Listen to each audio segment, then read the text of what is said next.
Hello, welcome to Revenant Reads. I'm Vin, and this is the Book Trek TBR for September.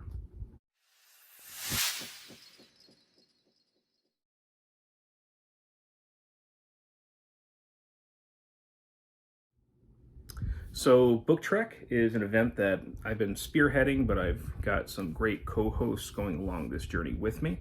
Their links will be down below, where we are celebrating Star Trek fiction. We did this last year on a 5-month mission. This year it is a shortened version, 2 months. August, we looked at old favorites. It was Wrath of Book Trek, looking at things from the original series, Next Generation, Deep Space Nine, Voyager, Enterprise. Next month, for September, we are looking at Strange New Worlds. And I don't mean that just the new show that is out, Strange New Worlds. It is called that because we are looking at the things that do not fall within what you can kind of consider the Roddenberry shadow of Star Trek. Anything that came after Enterprise, or any book series that aren't directly tied to one of the on-screen iterations.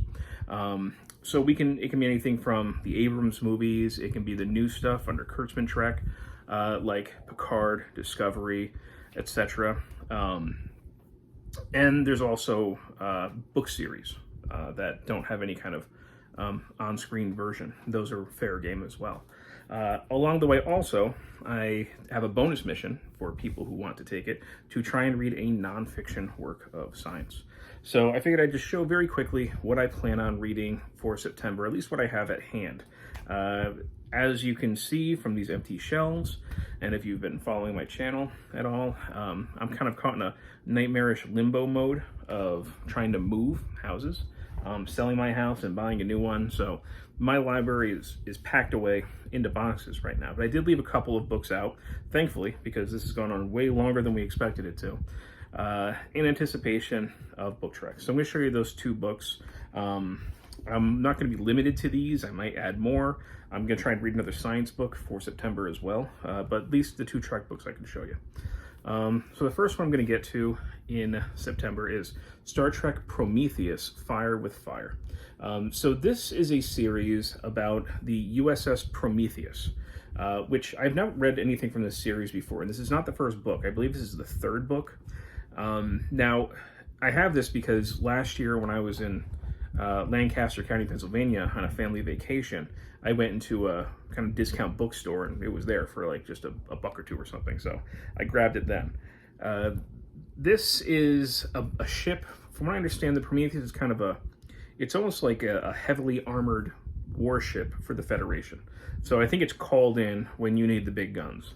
And this takes place, I believe, during what you could say like the film time period of the Next Generation, or when Voyager is lost. So that's when these stories take place. And this is about a terrorist attack, and the Prometheus has to go in and try and figure out what's going on. So again, I've never read anything from this series before. I don't know any of the characters. So this will be completely new for me, but that's the point of the month of September. Strange New Worlds, try something new. So that's what I'm doing with this. And this is one of the first things I'll be getting to, or it might be the second thing. The other thing I'm going to get to is one of these Star Trek PICARD novels. This is The Dark Veil, and as you can see, it looks like it focuses more on Riker and Troy. And from what I saw, one of the notes in the very beginning, this takes place 7 years after Star Trek Nemesis, and a year after what's been called the Mars Incident, when synthetic life forms basically started massacring people on Mars. So it is still at least, a good, I think, decade and a half almost before the series Star Trek PICARD takes place. So this is in between TNG and PICARD. And this is when Riker is captaining the Titan, of course, with his wife, Deanna Troi. And I found that Star Trek fiction that focuses on Riker as a protagonist tends to be pretty good.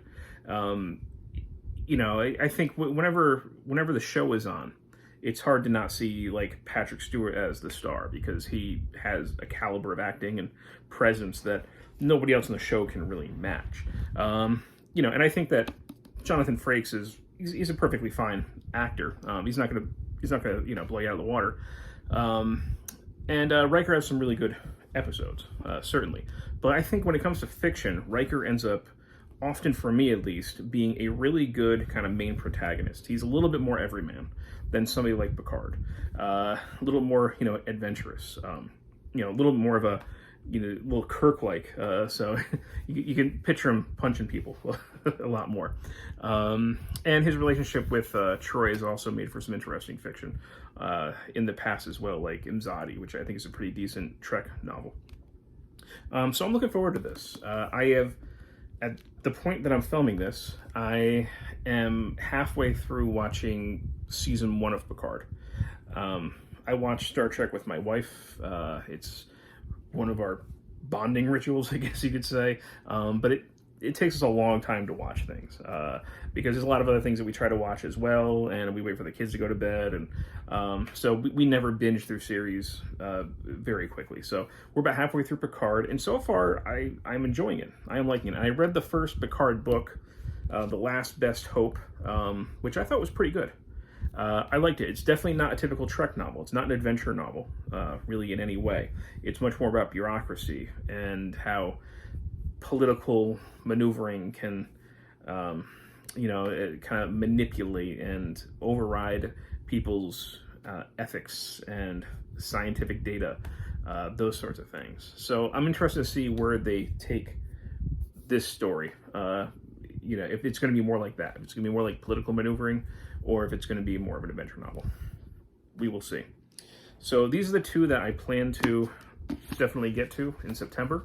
I'll probably add more to this list as we go. And again, I'm going to look for a science book that, I'll also read in September.